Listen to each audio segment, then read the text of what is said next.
Welcome to A Year of War and Peace. I'm your host, Brian E. Denton. A Year of War and Peace is a daily, year-long, chapter-by-chapter reading of and meditation on Leo Tolstoy's epic novel, War and Peace. In these videos and podcasts, you'll be treated to a free reading of one chapter per day of the novel, plus a reflective essay I've written individually tailored to that day's chapter. These readings are offered for free, though if you'd like to support me, you can do so in one of three ways. First, you could purchase my ebook, A Year of War and Peace. It features the entire novel, plus all of my reflective essays, and it's only $2.99 on Amazon.com.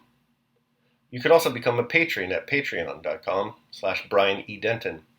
If you sign up there, you'll receive a sonnet once a month, plus a link to an ebook of my collected sonnets. Finally, if you like, you can make a one-time donation to my PayPal account. The email there is brianedenton@gmail.com. You can also use that email to contact me. I'd be happy to hear from you. Your support is greatly appreciated.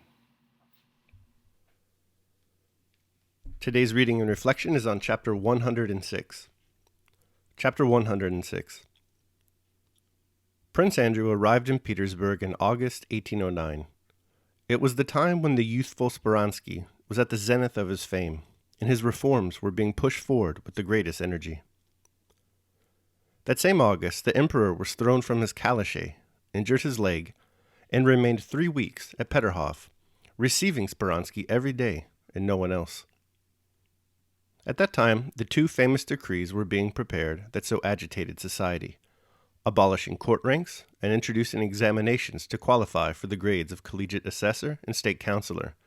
And not merely these, but a whole state constitution intended to change the existing order of government in Russia, legal, administrative, and financial, from the Council of State down to the district tribunals.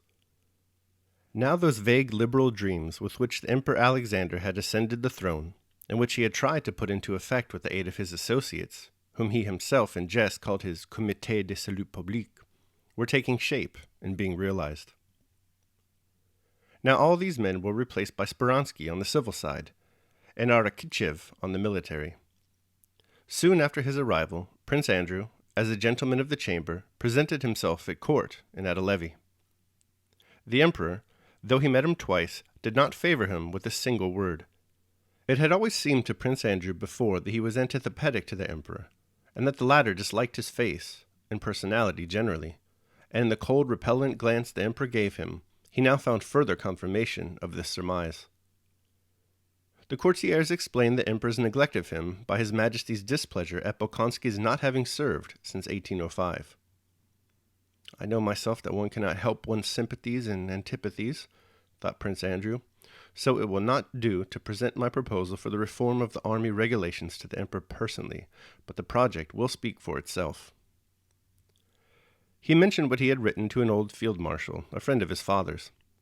The field marshal made an appointment to see him, received him graciously, and promised to inform the emperor.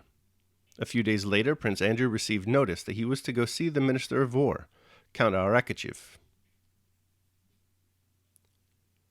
On the appointed day, Prince Andrew entered Count Arakcheyev's waiting room at 9 in the morning.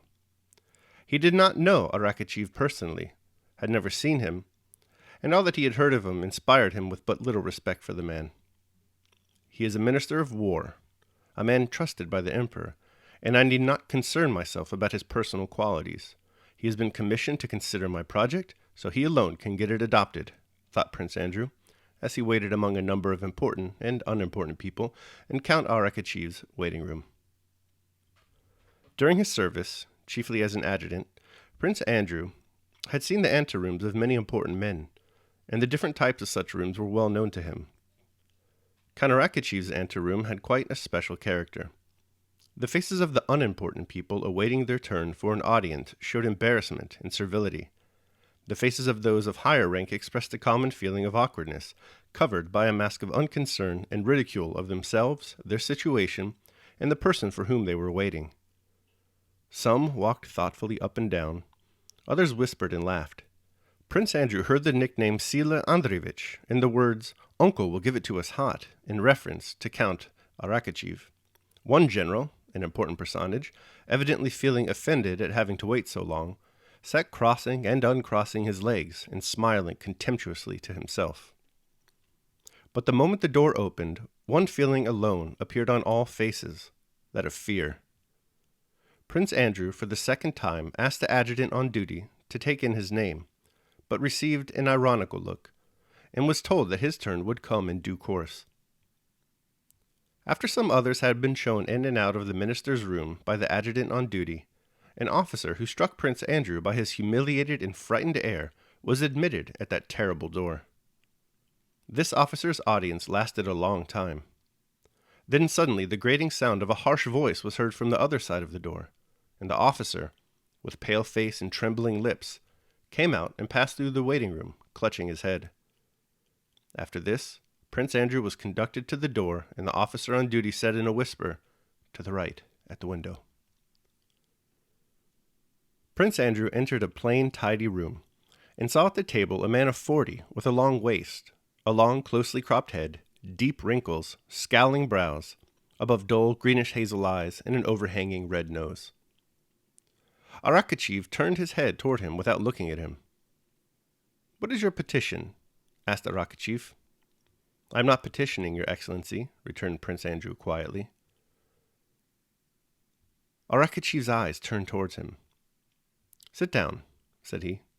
"Prince Bolkonsky?" "I am not petitioning about anything. His Majesty the Emperor has deigned to send Your Excellency a project submitted by me." "You see, my dear sir, I have read your project," interrupted Arakcheev, uttering only the first words amiably, and then, again without looking at Prince Andrew, relapsing gradually into a tone of grumbling contempt. "You are proposing new military laws. There are many laws, but no one can carry out the old ones. Nowadays everybody designs laws. It is easier writing than doing." "I come at His Majesty the Emperor's wish to learn from Your Excellency how to propose to deal with the memorandum I have presented," said Prince Andrew politely. "I have endorsed a resolution on your memorandum and sent it to the committee. I do not approve of it," said Arakcheev, rising and taking a paper from his writing table. "Here," and he handed it to Prince Andrew. Across the paper was scrawled in pencil, without capital letters, misspelled, and without punctuation, "Unsoundly constructed because resembles an imitation of the French military code, and from the articles of war needlessly deviating." "To what committee has the memorandum been referred?" inquired Prince Andrew. "To the Committee on Army Regulations, and I have recommended that Your Honor should be appointed a member, but without a salary." Prince Andrew smiled. "I don't want one." "A member without a salary," repeated Arakcheev. "I have the honor. Call the next one. Who else is in there?" he shouted, bowing to Prince Andrew. All right, that concludes my reading of chapter 106. I will now proceed to my reflection on the same. A Year of War and Peace, Day 106. Prince Andrew puts his guiding principles to work. The ancient Stoics, much like Prince Andrew Bolkonsky himself, are a practical sort. They scoffed at mere theories of the good life. Instead, they focused on developing actual practices that made life good. Arrian, a 2nd century disciple of Epictetus, a Stoic philosopher, once compiled a handy collection of his great teacher's precepts. This collection he called the Enchiridion, or the Handbook. The idea was to have a short manual at the ready to consult throughout the day, kind of like Mao's Little Red Book, only without the class warfare and murderous revolutionism. Arrian's compilation opens with the central insight of Epictetus' thought, already familiar to readers of A Year of War and Peace. Of things, some are in our power, and others not. Epictetus' idea was that if you wanted to maintain joy, eudaimonia, in your life, you must properly distinguish between these two things, greeting with natural acceptance and indifference all that is without your power, while directing all that is within your power towards virtuous ends. Tolstoy presents no evidence that the Enchiridion occupies a place in Prince Andrew's study. Tolstoy did, however, list Epictetus as an enormous influence on his own thinking. Nevertheless, Epictetus' Stoic philosophy is strong in the novel in general, and in this chapter in particular. Today's chapter details Prince Andrew's mission to enact Russian military reform. He's already given the subject great thought and drawn up a draft of his proposals. This, opinion, and personal action are things that fall within his power. He must now, however, move to a domain that is not within his power, getting his proposals enacted into law. He encounters much resistance. As he encounters this resistance, we see him constantly remind himself, just as if he had the Enchiridion committed to memory, that some things are not in his control, and he should accept that, focusing only on those things within his control. When, for instance, Emperor Alexander treats him coldly, Prince Andrew reminds himself that the emperor's feelings toward him are not within his power. Quote, "I know myself, that one cannot help one's sympathies and antipathies," thought Prince Andrew. "So it will not do to present my proposal for the reform of the army regulations to the emperor personally, but the project will speak for itself." End quote. Later, having gained an audience with Count Arakichev, the Minister of War instead, Prince Andrew learns that his meeting probably won't go well because Arakichev is a surly and difficult man. Again, Prince Andrew applies the practical Stoic philosophy of identifying what is within our power and what is not. Quote, "He is the Minister of War, a man trusted by the Emperor, and I need not concern myself about his personal qualities. He has been commissioned to consider my project, so he alone can get it adopted." End quote. So we see that by identifying the things under his control and not under his control, and then acting accordingly, Prince Andrew, at least in this chapter, uses Stoic philosophy to help achieve his goals. Daily meditation. If any of you, withdrawing himself from externals, turns to his own will to exercise it and to improve it by labor, so as to make it conformable by nature, elevated, free, unrestrained, unimpeded, faithful, modest, this man is the man who has not traveled in vain. Epictetus, The Discourses. All right, so that concludes my reading and reflection on chapter 106. I hope you liked it. Thanks so much for listening. Remember that if you'd like to support me, you can do so either by purchasing the ebook, A Year of War and Peace, becoming a patron at patreon.com, or making a one-time donation to PayPal. The links to all that are below. Your support is greatly appreciated. Tomorrow we'll be reading and reflecting on chapter 107. I hope you'll join me. Until then, take care of yourselves and others.